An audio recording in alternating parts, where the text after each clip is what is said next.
Hello guys, welcome to the channel. आज हम English communication skill के जून 24 के प्रीवियस ईयर क्वेश्चन पेपर करेंगे।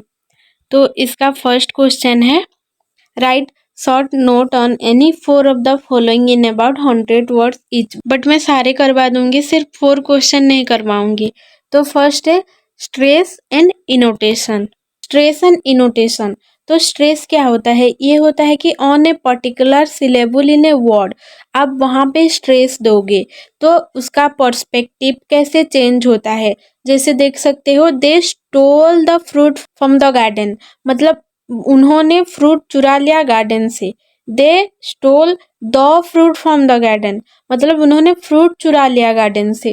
दे stole the fruit from the garden, मतलब उन्होंने गार्डन से फ्रूट चुरा लिया।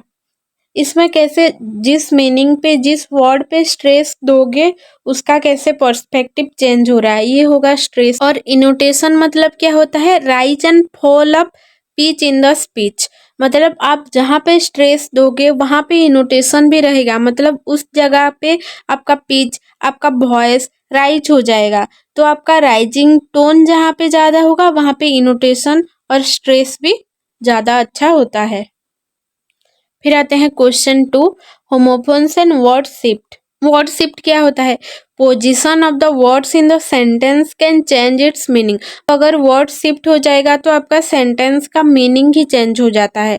जैसे कि the rank of the parents concern, मतलब इसमें पेरेंट्स कनेक्ट है इशू के साथ, बट जब the rank of the concern parents, इसमें क्या होगा कि पेरेंट्स वरीड हैं, तो दोनों सेंटेंस में सिर्फ पेरेंट्स और कॉन्सर्न चेंज हो गए तो उसका मीनिंग भी चेंज हो गया। ऐसे वर्ड शिफ्ट होता है। फिर होमोफोन्स क्या होता है? होमोफोन्स मतलब जिसका words sound similar but have different meaning. Example ऐसे ले सकते हैं, सी SEAC मतलब समंदर होता है, SEE मतलब देखना। तो उसका क्या हो रहा है? साउंड सिमिलर हो रहा है बट उन लोगों का मीनिंग डिफरेंट डिफरेंट हो रहा है। ये होता है homophones. Question 3, essential of group discussion. Group discussion पे क्या क्या एसेंशियल होते हैं? मतलब ग्रुप डिस्कशन से आप कैंडिडेट का बिहेवियर, उसका कम्युनिकेशन स्किल, उसका एबिलिटी, कैसे वो टीम के साथ वर्क कर रहा है, कैसे वो पार्टिसिपेट कर रहा है इफेक्टिवली, ये सब कुछ आप जान सकते हो। और ग्रुप डिस्कशन का कुछ की पॉइंट्स होता है, जैसे कि कोई सिंगल टॉपिक के बारे में आप डिस्कस कर रहे हो तो सारे मेंबर एक्सप्रेस करेंगे अपना व्यू उस टॉपिक पे। फिर टर्न टॉकिंग होगा, मतलब अगर कोई एक मेंबर बोल रहे हैं तो दूसरा मेंबर उसका बात सुनेगा, फिर उसी बात पे रेस्पॉन्ड करेगा, उसका व्यू बताएगा। फिर मल्टीपल पर्सपेक्टिव भी हो सकते हैं, मतलब कोई पर्सन डिफरेंट व्यू पॉइंट रखेगा, दूसरा पर्सन डिफरेंट व्यू पॉइंट रखेगा, तो मल्टीपल पर्सपेक्टिव हो सकते हैं।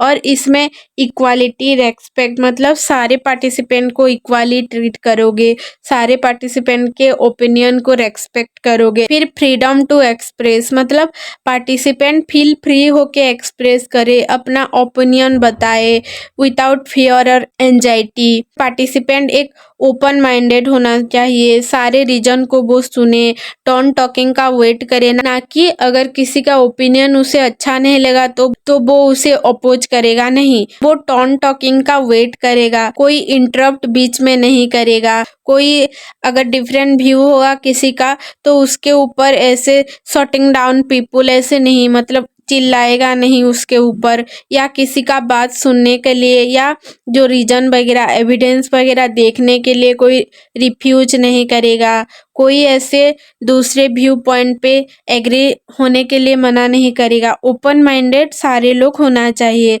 सारे लोग एक्टिवली लिसन करे, रेस्पॉन्ड करे थॉटफुल्ली, कंट्रीब्यूट करे डिस्कशन पे, और अवॉइड करे डोमिनेटिंग कॉन्वर्सेशन वगैरह को, और सारे लोग को रेस्पेक्ट दे और उनका ओपिनियन को भी respect they.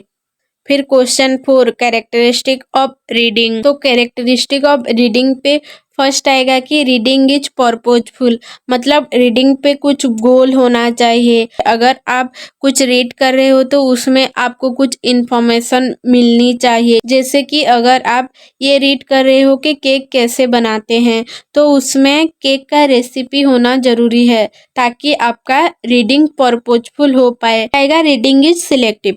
Reading is selective पे ये होगा कि आपका रीडिंग स्टाइल, आपका रीडिंग पर्पज डिफरेंट हो सकता है। मतलब ऐसे एग्जाम्पल ले सकते हैं, पहले टाइम पे फोन बुक वगैरह आते थे, तो उसमें अगर आपको स्पेसिफिक एक नंबर ढूंढना है तो आप कैसे करोगे कि आप सब कुछ पढ़ोगे बट आपका सिलेक्टिवली फोकस रहेगा कि नहीं वो नंबर कहाँ पे है। तो ये हो सकता है रीडिंग इज सिलेक्टिव। फिर रीडिंग स्पीड वेरीज। इसमें ये हो सकता है कि आपका स्पीड डिपेंड करता है कंटेंट और पर्पज पे।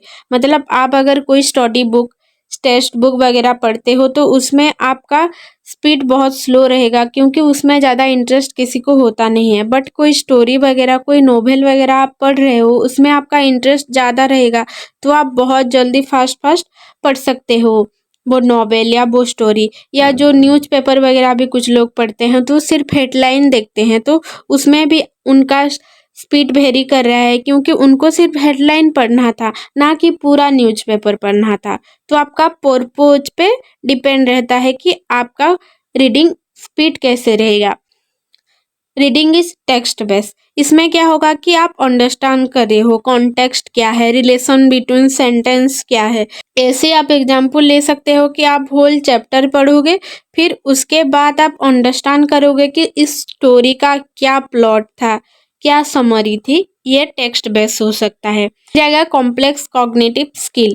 इसमें आप प्रेडिक्शन करोगे कि ऐसे एग्जाम्पल ले सकते हो कि आप एक स्टोरी पढ़ोगे और उसके बाद का क्या स्टोरी है, क्या हो सकता है, वो आप प्रेडिक्ट करोगे। कि ऐसे कुछ कुछ नोवेल होते हैं जिसका एंडिंग पार्ट नहीं होता, तो आप प्रेडिक्ट करोगे कि नहीं इसका एंडिंग क्या होना चाहिए था, क्या होता तो अच्छा होता। ये सब कुछ आप प्रेडिक्ट कर सकते हो। फिर आएगा चॉन्किंग। चॉन्किंग पे क्या होगा कि टेकिंग इन होल फ्रेजेस और चॉन्क ऑफ इंफॉर्मेशन। मतलब आप पूरे सेंटेंस को होल करके पढ़ लोगे, ना कि एक इंडिविजुअल वर्ड्स वर्ड्स वगैरह। मतलब एक समरी आप निकाल लोगे और उसमें क्या था रीडिंग पे ये इन्फॉर्मेशन आप पा जाओगे। फिर आएगा कॉम्प्रहेंशन। कॉम्प्रहेंशन पे क्या होगा कि अंडरस्टैंडिंग मीनिंग इज की टू रीडिंग। मतलब आप एक स्टोरी रीड करोगे, उसका समरी निकालोगे, फिर उसके बाद अपने खुद का वर्ड्स पे उसको फिर से रीड करोगे। जैसे एग्जाम वगैरह पे आप लोग करते हो, पूरे डिटेल्स से नहीं पढ़ते, एक समरी निकालते हो, उसका नोट लिखते हो और फिर उसके बाद उसको पढ़ते हो। फॉल्टी रीडिंग हैबिट, मतलब क्या क्या हैबिट जो गलत है आप पढ़ने वक्त ये नहीं करना चाहिए। जैसे कि सब वोकलाइजेशन। सब वोकलाइजेशन मतलब आप अपने खुद के दिमाग में जोर जोर से पढ़ोगे, ऐसा नहीं कि सामने आप जोर जोर से पढ़ोगे, रियल में नहीं। कुछ लोग होते हैं ऐसे कि सामने अगर कुछ पढ़ेंगे तो सिर्फ मॉर्मरिंग करेंगे, मतलब गुनगुनाएंगे, बट जब माइंड पे पढ़ेंगे तो जोर जोर पढ़ेंगे। तो पहले पहले जब आप बिगिनर्स होंगे तो ये बहुत हेल्प करेगा, बट आप जब ग्रो अप करोगे तो ये बहुत प्रॉब्लम करता है। फिर है फिंगर पॉइंटिंग। फिंगर पॉइंटिंग पे क्या होगा कि आप वर्ड्स वगैरह पे ऐसे फिंगर पॉइंटिंग कर करके उसको रीड करोगे। तो पहले पहले तो ये अच्छा होगा, बट आप जब बड़े होगे तो ये बहुत फॉल्टी हैबिट है रीडिंग का। फिर आएगा रिग्रेशन। रिग्रेशन पे क्या होगा कि आप अगर कुछ समझ नहीं पाए, सेंटेंस या वर्ड वगैरह हो गया, वो फिर से री रीडिंग करेंगे, प्रीवियस वर्ड से स्टार्ट करेंगे। तो आप अगर किसी को स्टोरी या किसी को कुछ बता रहे हो तो फिर से अगर आप वही रीरीड करोगे तो सामने वाले का अटेंशन ब्रेक हो जाएगा और वो कुछ अच्छे से अंडरस्टैंड नहीं कर पाएगा। तो ये भी एक फॉल्टी हैबिट है। Question 6, form of discourse. Discourse का मीनिंग क्या होता है? डिस्कोर्स मतलब रिटेन और स्पोकन कम्युनिकेशन जो कि मीनिंग और आइडिया को कन्वे करता है। ये डिस्कोर्स बहुत सारे फॉर्म वगैरह पे होते हैं, जैसे कि कॉन्वर्सेशन फॉर्म पे हो सकते हैं, ऐसे फॉर्म पे हो सकते हैं, आर्टिकल फॉर्म पे हो सकते हैं। तो फर्स्ट है एक्सपोजिटोरी डिस्कोर्स।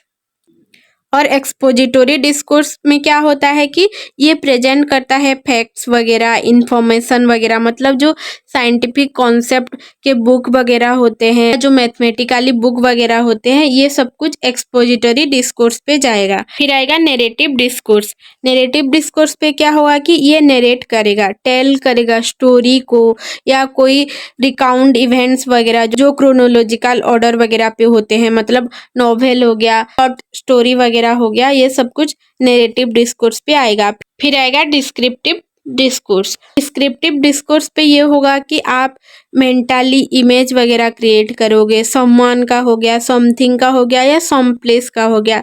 जैसे कि एक पैराग्राफ पे लिखा है कि ब्यूटीफुल सनसेट हो रहा है, तो आप इमेजिन करोगे कि नहीं सनसेट कैसे हो रहा है, या आपको किसी ने कुछ स्टोरी बोला तो आपके दिमाग में जैसे थॉट्स वगैरह आते हैं, मेंटल इमेज वगैरह आते हैं, ये सब कुछ डिस्क्रिप्टिव डिस्कोर्स पे जाएगा। फिर आएगा आर्गुमेंटेटिव डिस्कोर्स। तो आर्गुमेंटेटिव डिस्कोर्स पे ये होता है कि इसमें प्रेजेंट किया जाता है केस का ओपिनियन हो गया, कंसिडर किया जाता है बोथ साइड को। एग्जाम्पल ले सकते हैं कि एक ऑडिटोरियल आर्गुइंग किया जा रहा है, तो उसमें फेवर लोगों का भी बात लिखा जाएगा और अगेंस्ट लोगों का भी बात लिखा जाएगा। ये होगा आर्गुमेंटेटिव डिस्कोर्स। फिर क्वेश्चन 2 पे लेटर लिखने के लिए बोला है, तो आपको अगर इसका आंसर चाहिए तो आप टेलीग्राम पे फॉलो कीजिए और वहाँ पे मैसेज कीजिएगा, तो मैं आपको प्रोवाइड करवा दूंगी। और मैंने वन शॉट वीडियो भी बना रखा है, उसमें लेटर के बारे में बोला है, और उस वीडियो में मैंने पूरा होल बुक कंप्लीट किया है। मैं लिंक डिस्क्रिप्शन पे दे दूंगी, आप देख लेना। फिर ग्रुप डिस्कशन के बारे में लिखा है, ये भी अगर चाहिए तो आप बोल सकते हो, बट मैं फिर भी बोल दे रही हूँ। लर्निंग थ्रू ऑनलाइन मोड पे ऐसे ग्रुप डिस्कशन कर सकते हो कि राहुल ने बोला कि ऑनलाइन मोड फ्लेक्सिबल है, एक्सेसिबल है। फिर प्रिया बोलेगी कि नहीं, इसमें सेल्फ डिसिप्लिन की ज़रूरत है, मोटिवेशन की ज़रूरत है। फिर अमित बोलेगा कि नहीं, इसमें गैप हो जा रहा है, फेस टू फेस इंटरेक्शन नहीं हो पा रहा है। फिर स्नेहा बोलेगी कि नहीं, आप अगर लोकेशन और स्केड्यूल को अच्छे से मैनेज कर पाओ तो आप अच्छे से ऑनलाइन लर्निंग कर सकते हो। तो कुछ स्टूडेंट इसके फेवर पे बोलेंगे, कुछ स्टूडेंट इसके अगेंस्ट पे बोलेंगे। फिर आएगा role of media in education. इसमें भी आप ऐसे लिख सकते हो कि प्रिया बोलेगी कि नहीं, मीडिया प्रोवाइड कर रहा है एक्सेस टू एजुकेशनल रिसोर्स, हमें फ्रीली प्रोवाइड कर रहा है एजुकेशनल रिसोर्स। राहुल बोल सकता है कि नहीं, सोशल मीडिया फैसिलिटी प्रोवाइड कर रहा है हमें लर्निंग के लिए, कोलैबोरेशन के लिए। फिर अमित बोल सकता है कि नहीं, मीडिया पे बहुत ज़्यादा मतलब मिस इन्फॉर्मेशन भी प्रोवाइड किया जाता है, इसमें हमारे लिटरेसी पे इफेक्ट पड़ सकता है। फिर स्नेहा बोलेगी कि नहीं, ऑनलाइन प्लेटफॉर्म पे हाई क्वालिटी एजुकेशन भी होते हैं, तुमने कुछ गलत देखा है, ऐसे बोल सकता है। करण बोलेगा कि नहीं, मीडिया एनहांस करता है स्टूडेंट एंगेजमेंट, मोटिवेशन, ये सब कुछ हो सकता है। फिर टॉपिक 3 है क्रिएटिविटी एंड डेडलाइंस। इसमें ऐसे बोल सकते हो कि अमित बोलेगा कि नहीं, डेडलाइन मोटिवेट करता है, बट डेडलाइन एक लिमिटेड वे तक होना चाहिए। फिर स्नेहा बोलेगी कि नहीं, डेडलाइन नेसेसरी होता है, इसमें आपका फ्लेक्सिबिलिटी, आपका क्रिएटिविटी बहुत एनहांस होता है। फिर राहुल बोलेगा कि नहीं, क्रिएटिविटी रिक्वायर्स करता है फ्रीडम और ऑटोनोमी, ना कि एक डेडलाइन। फिर प्रिया बोलेगी कि नहीं, डेडलाइन अगर आपको मिलेगा तो आप अच्छे से आपका टाइम मैनेजमेंट स्किल को डेवलप कर सकते हो। ये सब कुछ आप ग्रुप डिस्कशन पे लिख सकते हो, और ग्रुप डिस्कशन पे आप आपकी मर्जी, आप जो चाहो लिखो, कोई आपका मार्क ऐसे कट नहीं करेगा। फिर क्वेश्चन 4, इसमें दिया गया है कि ट्रैवल मैगजीन के बारे में एक पैराग्राफ लिखना है कि आपके सिटी पे कोई फॉरेनर विजिट कर रहा है, तो उनको कैसे आप डिफाइन करोगे, आपका सिटी का कैसा फिजिकल डिस्क्रिप्शन है, location, layout, geographical, architectural features वगैरह कैसे आप बोलोगे। मतलब मुंबई हो गया, तो मुंबई के बारे में आप क्या लिख सकते हो कि मुंबई एक वाइब्रेंट सिटी है, ये कॉम्बाइन कर रहा है मॉडर्निटी और हिस्ट्री को, ये लोकेटेड है इंडिया के वेस्टर्न कोस्ट पे, यहाँ पे जैसे ओल्ड न्यू आर्किटेक्चर वगैरह बहुत है, यहाँ का लैंडमार्क पे गेटवे ऑफ इंडिया है, ब्यूटीफुल बीचेस वगैरह है, अरेबियन सी है, और ये रिच कल्चर, रिच हिस्ट्री को शो कर रहा है। इस सिटी पे वार्म हॉस्पिटैलिटी, डिलीशियस फूड वगैरह, ऑटोमोस्फियर वगैरह, ये सब कुछ आप ऐसे लिख सकते हो। और लास्ट में ये लिख देना कि ये मस्ट विजिट डेस्टिनेशन है फॉर ट्रैवलर्स। फिर दूसरा क्वेश्चन है, यहाँ पे ऐसे इनकम्प्लीट सेंटेंस है और आप अपने खुद के दिमाग से लिखोगे, क्या आप यहाँ पे फील कर सकते हो। जैसे student often wonder whether it's worth going abroad to study, it's depend on a number of factor. क्या क्या फैक्टर पे डिपेंड कर सकता है? It depends on factor like quality of education and career and opportunity. Some student gain valuable skill and a global perspective, others however may struggle with cultural differences and financial issue. All in all, studying abroad can be life changing and open up new opportunity। ऐसे आप लिख सकते हो अपने खुद के मन से जो भी आपको लिखना होगा। फिर दूसरा वाला भी है कि many young people dream of becoming famous but in reality fame has its drawbacks as well as attraction। On the one hand, it's great to be recognized and admired, also get exclusive opportunity for famous people। On the other hand, fame can mean losing privacy and facing constant criticism। Not only that, but famous people may feel pressure to maintain a public image।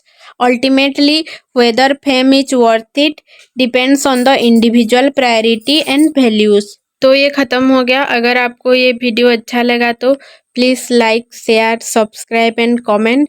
और मैं ऐसे previous year का video ला रही हूँ तो आप please notification भी on कीजिएगा ताकि आपके पास नोटिफिकेशन भी जा पाए। Thanks for watching.